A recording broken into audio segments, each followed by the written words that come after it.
Hear me out. What I'm about to say may or may not ruffle some feathers. So, I started a Bible reading channel. Feel free to subscribe and start listening. We're in Genesis.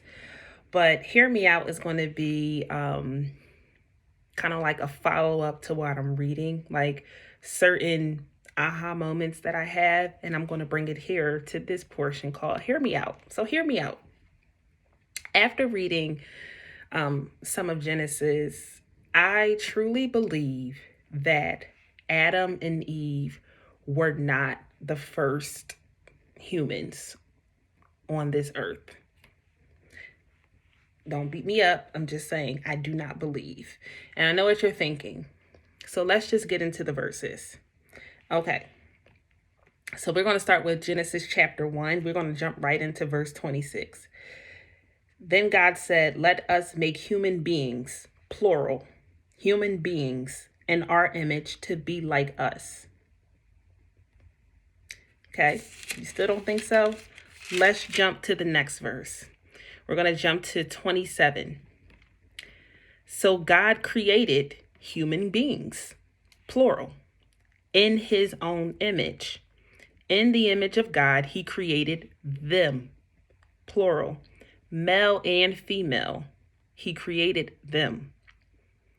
Then God blessed them and said, "Be fruitful and multiply, fill the earth and govern it." Still not convinced. Let's go ahead and jump to chapter 2, verses 20. So we're going to, just a little bit of context. This is when Adam now was created from the dust, and he was given an assignment to name all the animals, all the livestock, all the birds, and all that. So let's see, verses 20, it said, "He gave names to all the livestock, all the birds of the sky, and all the wild animals. But still, there was no helper just right for him." It doesn't say there wasn't any other human being. It says there was no helper that was just right for him. So the Lord God caused the man to fall into a deep sleep. And then we know the rest. God created Eve from his rib. Still not convinced. Let's go ahead and jump. Chapter 3, verses 20. Then the man, Adam, named his wife Eve because she would be the mother of all who live. So I know what you're thinking.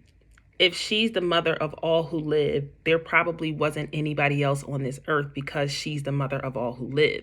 But if you really think about it, majority of this Bible starts with, it's really focused on Adam and Eve's descendants. Okay, so let's fast forward to Noah and the flood. Noah was a descendant of Adam.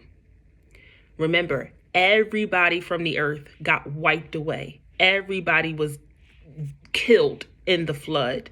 All animals except for the pairings that were on the boat, and except for Noah, his wife, his three sons, which were Shem, Ham, and Japheth, and their wives. So we all came from Noah and his children, which is descendants of Adam. So for her name to be Eve, because she would be the mother of all who live, technically we are the descendants of Eve because everybody else was wiped away. So there couldn't be any more generations to come from anyone else on this earth. Still not convinced. And I'm not here to convince you. I just want you to hear me out. Let's go ahead and jump to chapter 4 and context on this. This is when Adam and Eve, they had two sons, Cain and Abel.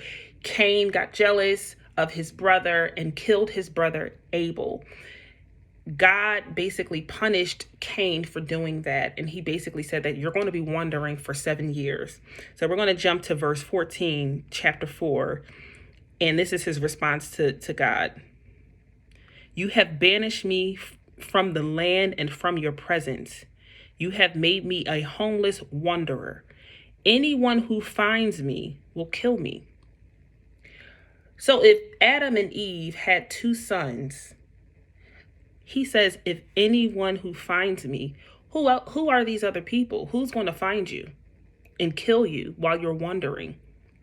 God's response to that, verse 15, is no, for I will give a sevenfold punishment to anyone who kills you. That means there were other people on this earth. There was other people. There was other people on this earth. And I do believe that when God made human beings, he made other people. But when God made Adam, he needed to make a helper that was just right for Adam. And he created Adam intentionally to tend to the garden. This is just my take. Still not convinced. Let's jump to chapter 5. If you go to the Bible and you read all of chapter 5, this is basically me going back to a point that I've already made. But chapter 5 are the descendants of Adam. In the first verse, it says, this is the written account of the descendants of Adam. When God created human beings, plural. He didn't say when God created Adam and Eve, even though Adam and Eve is plural. But when God created human beings, he made them to be like himself. He created them male and female, and he blessed them and called them human. And then the entire book of the entire chapter of the entire chapter 5 is about the descendants of Adam. And it makes sense that Eve is the mother of all who live, because everyone else got wiped away from this earth when Noah built his ark and the flood came. Noah is a descendant of Adam and Eve. So it does make sense that other human beings were on this earth, and Adam is still the mother of all who were all, how did he word it?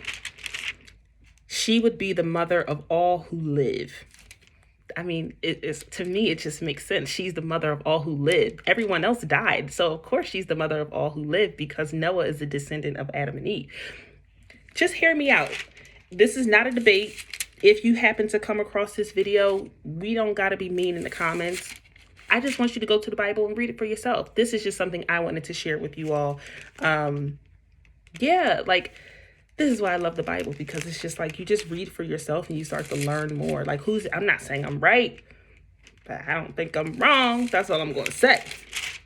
So anyway, if you haven't already, head to my channel and yeah, read the Bible with me. It's a good time.